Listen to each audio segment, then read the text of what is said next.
নমস্কার, সার্থক academy YouTube চ্যানেলের পক্ষ থেকে সবাইকে সুস্বাগতম। আশা করি তোমরা সকলে ভালো আছো। আমি তোমাদের জন্য এই ভিডিওটিতে তুলে ধরছি 2026 সালের ক্লাস 6 তথা ষষ্ঠ শ্রেণীর ছাত্রছাত্রীদের রায় ও মার্টিন প্রশ্নবিচিত্র থেকে থার্ড ইউনিট টেস্ট তথা তৃতীয় পর্যায়ক্রমিক মূল্যায়নের জন্য ভূগোলের 4 নম্বর মডেল স্কুলের প্রশ্নপত্রের সেটটি সম্পূর্ণ সমাধান করছি। তার আগে তোমাদের কাছে অনুরোধ, তোমরা ভিডিওটি না টেনে পুরোটা থাকো। ভিডিওটি কেমন লাগলো কমেন্ট করে জানিও, ভিডিওটিতে লাইক দাও এবং শেয়ার করো, এবং চ্যানেলে নতুন হলে চ্যানেলটিকে সাবস্ক্রাইব করে চ্যানেলের সঙ্গে যুক্ত হয়ে যাও। আলোচনা শুরু করছি 313 নম্বর পেজের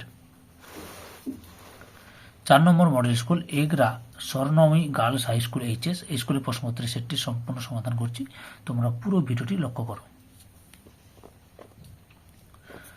2 দাগে সঠিক উত্তরটি নির্বাচন করো। প্রথমে রয়েছে পৃথিবীর যে পথে সূর্য চারিদিকে ঘোরে তাকে বলে, অপশান বিতে কক্ষপথ।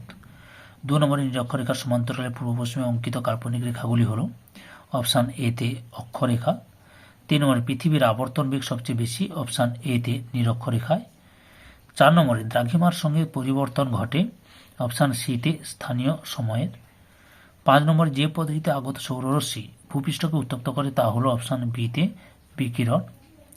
6 নম্বরে পশ্চিমবঙ্গের আবহাওয়া অফিসের সদর দপ্তর কলকাতার, অপশান সিতে আলিপুরে অবস্থিত।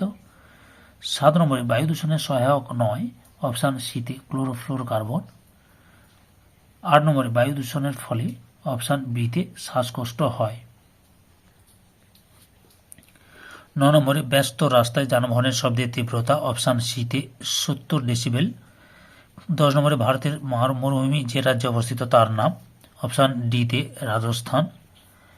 11 নম্বরে শিবালিক হিমালয়ের পাদদেশে ঘন অরণ্যাবৃত অঞ্চল হল, অপশান এতে তরাই। তারপরে 12 নম্বরে ভারতের সাতপুরা একটি যে শ্রেণীর পর্বত তা হল, অপশান বিতে স্তূপ। 13 নম্বরে দক্ষিণ আন্দামানে বাস করে, অপশান সিতে জারোয়া। 14 নম্বরে উচ্চ রক্তচাপ কমায়, অপশান এতে সর্পগন্ধা। 15 নম্বরে সোনালী তন্তু বলা হয়, অপশান সিতে পাটকে। 16 নম্বরে ভারতে মিলেট জাতীয় শস্যের চাষের মাটি হল, অপশান এতে মরুমাটি। 17 নম্বরে পৃথিবীতে প্রাচীনতম মানচিত্রটি আবিষ্কৃত হয়েছে, অপশান এতে ব্যাবিলনে। 18 নম্বরে দেশ, রাজ্য, জেলা প্রভৃতি সীমানা দেখানো হয় কোন মানচিত্রে, অপশান সিতে রাজনৈতিক মানচিত্রে। বি3-এর এতে শূন্যস্থান পূরণ করো। 1 দাগে ড্যাশ তলের সঙ্গে পৃথিবীর অক্ষ সমকোণে অবস্থান করে, নিরক্ষীয় তলের সঙ্গে। 2 নম্বরে আমাদের দেশের উষ্ণ ও আর্দ্র জলবায়ুকে ড্যাশ মৌসুমী জলবায়ু বলে, ক্রান্তীয় মৌসুমী জলবায়ু বলে বা আর্দ্র ক্রান্তীয় মৌসুমী জলবায়ু বলে।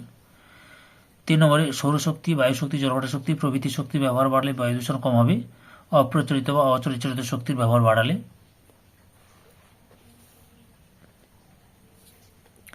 তার বির দাগে নিচের বিবৃতিগুলি শুদ্ধ বা অশুদ্ধ লেখো।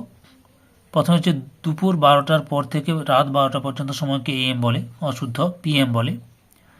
2 নম্বরে বায়ুমণ্ডলে যে অবস্থা বদলে যায় তাকে জলবায়ু বলে, অশুদ্ধ, আবহাওয়া বলে। 3 নম্বরে স্কুল হাসপাতালের সামনে সাইলেন্স বোর্ড লাগানো থাকে, শুদ্ধ। 4 নম্বরে ভারতের উর্বর নবীন পলিমাটি ভাঙ্গর নামে পরিচিত, অশুদ্ধ, খাদার নামে পরিচিত। সির দাগে নিচের প্রশ্নগুলি এক কথায় উত্তর দাও। প্রথমে হচ্ছে কোন থার্মোমিটারে দিনের সর্বোচ্চ সর্বনিম্ন তাপমাত্রা পরিমাপ করা হয়, 6-এর থার্মোমিটার বা গরিষ্ঠ লঘিষ্ঠ থার্মোমিটার বলা হয়। 2 নম্বরে একটি লবণাম্য উদ্ভিদের নাম লেখো, সুন্দরী, গোরানগাঁও লিখতে পারো। 3 নম্বরে ভারতে কোন উপকূলে বছরে 2বার বৃষ্টিপাত হয়, করমণ্ডল উপকূলে। 4 নম্বরে হিমাচল প্রদেশের আদিবাসী গোষ্ঠীর নাম কি, কিন্নরি। 5 নম্বরে মানচিত্রে কিভাবে নর্থ লাইন দেখানো হয়, তীর চিহ্নের সাহায্যে নর্থ লাইন দেখানো হয়। এরপরে 4 দাগে রয়েছে নিচের প্রশ্নগুলির সংক্ষিপ্ত উত্তর দাও। প্রথমে হচ্ছে নিরক্ষরেখাকে মহাবৃত্ত বলা হয় কেন। প্রশ্নের উত্তরগুলো তোমাদের রায়ান মার্টিনের সহায়িকা বই থেকে দেখাচ্ছে, লক্ষ্য করো।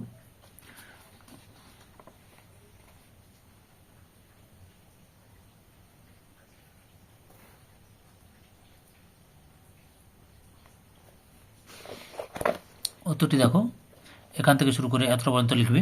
রায়ান মার্টিনের সহায়িকা বই থেকে প্রশ্নের উত্তরগুলো দেখাচ্ছি। অথবাতে রয়েছে স্থানীয় সময় কাকে বলে। উত্তরটি দেখো, স্থানীয় সময় কাকে বলে, এখান থেকে শুরু করবে তোমরা, পরপর দেখে নাও, এতটা পর্যন্ত লিখবে।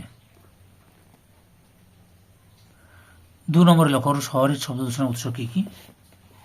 এই দেখো, লক্ষ্য করো শহরের শব্দ দূষণের উৎসগুলি লক্ষ্য করো, এই যে পরপর দেখে নাও। অথবাতে রয়েছে শব্দ দূষণ নিয়ন্ত্রণের 2টি উপায় লেখো।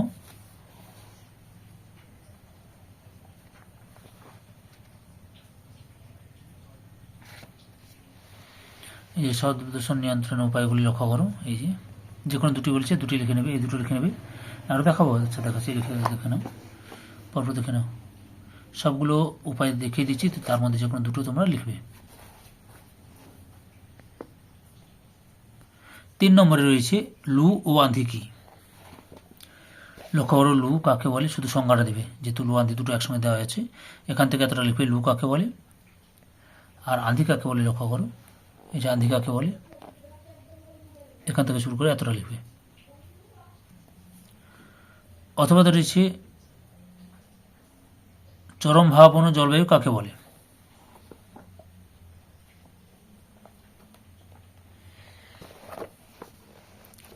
এখান থেকে শুরু করে এত পর্যন্ত লিখবে। রায়ান মার্টিনের সহায়ক কবিতাকে প্রশ্নের উত্তরগুলো দেখাচ্ছি।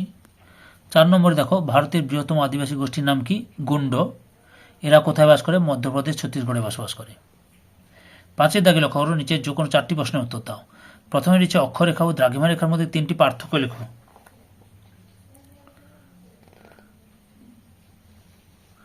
এই লক্ষ্য করো, অক্ষরেখা এবং দ্রাঘিমা রেখার মধ্যে পার্থক্য। এখানে যতগুলো রয়েছে সবগুলো দেখাচ্ছি, তোমরা তার মধ্যে 3টি থেকে 4টি পার্থক্য ভালোভাবে করে নেবে।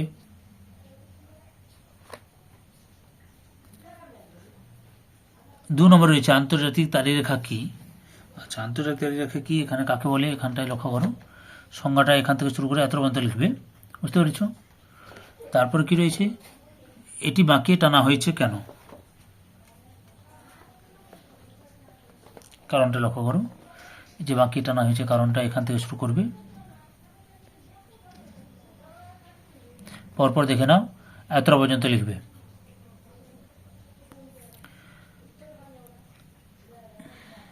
3 নম্বরে লক্ষ্য করো, বায়ু দূষণ নিয়ন্ত্রণের উপায়গুলি আলোচনা করো। উত্তরটি দেখো, রায়ান মার্টিনের সহায়ক কবিতা প্রশ্নের উত্তরগুলো দেখাচ্ছি, এখান থেকে শুরু করবে। আগের ভিডিওগুলো দেখতে চাইলে আমার চ্যানেলের প্লে লিস্টে গিয়ে দেখে নাও, নাহলে এই ভিডিও ডিসক্রিপশনে তার লিঙ্ক দেওয়া রয়েছে, ওখান থেকেও দেখতে পারো। এত পর্যন্ত রয়েছে। পরের প্রশ্ন লক্ষ্য করো, ল্যাটেরাইট মাটি ভারতের কোন অঞ্চলে দেখা যায়, এই মৃত্তিকাতে কোন ফসল চাষ ভালো হয়। আচ্ছা, ভারতের ল্যাটেরাইট মাটি কোথায় লক্ষ্য করা যায়, লক্ষ্য করো, এখান থেকে শুরু করে এত পর্যন্ত লিখবে।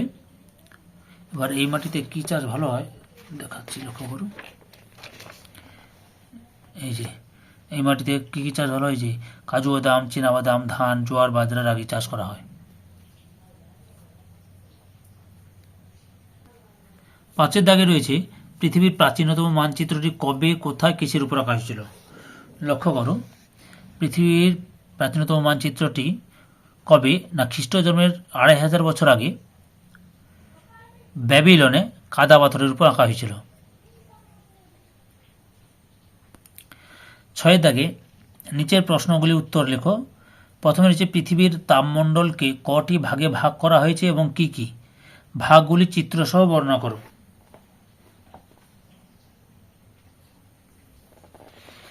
আচ্ছা, পৃথিবীর তাপমণ্ডল 3টি ভাগে ভাগ করা হয়েছে, উষ্ণমণ্ডল, নাতিশীতোষ্ণ উষ্ণমণ্ডল এবং হিমমণ্ডল। এবার সবগুলো লক্ষ্য কর, চিত্র আলোচনা করতে বলেছ, তোমরা এখান থেকে শুরু করবে, পরপর দেখে নাও, এই ছবিটা আঁকবে। চ্যানেলে নতুন হলে চ্যানেলটিকে সাবস্ক্রাইব করো এবং ভিডিওটিতে লাইক দাও এবং তোমার বন্ধু বান্ধবীদের মধ্যে শেয়ার করো, যাতে তারা রায়ান মার্টিন প্রশ্নবিচিত্রার ভূগোলের প্রশ্নপত্রের সেটগুলির প্রশ্নের উত্তরগুলো পেয়ে যায়। এতটা পর্যন্ত লিখবে। পরের প্রশ্ন রয়েছে, অথবাতে বায়ুর তাপমাত্রা পৃথিবীর সব জায়গায় একরকম হয় না কেন, ব্যাখ্যা দাও। উত্তরটি লক্ষ্য করো, এই প্রশ্নের উত্তরটিও রায়ান মার্টিনের সহায়ক কবিতা দেখাচ্ছি, তোমরা এখান থেকে শুরু করবে, পরপর দেখে নাও।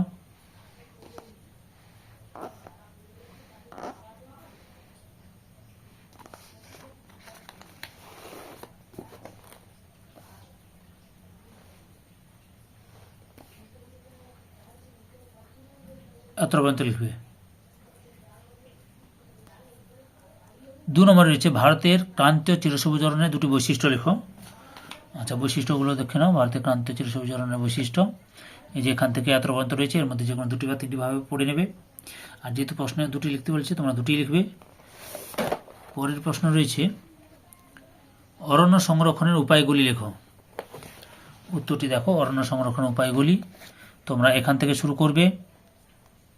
পরপর দেখে না, দেখাচ্ছি তোমাদের। এতটা পর্যন্ত লিখবে। 3 নম্বর প্রশ্ন, গম চাষের জন্য প্রয়োজনীয় উষ্ণতা, বৃষ্টিপাত ও কিরূপ মাটির প্রয়োজন তা লেখো।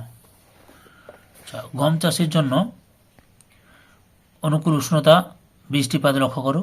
উষ্ণতা এখান থেকে শুরু করে এতটা, বৃষ্টিপাত এখান থেকে শুরু করে এতটা লিখবে। এবার মাটিটা লক্ষ্য করো, এই যে মাটি এখান থেকে শুরু করে এতটা লিখবে।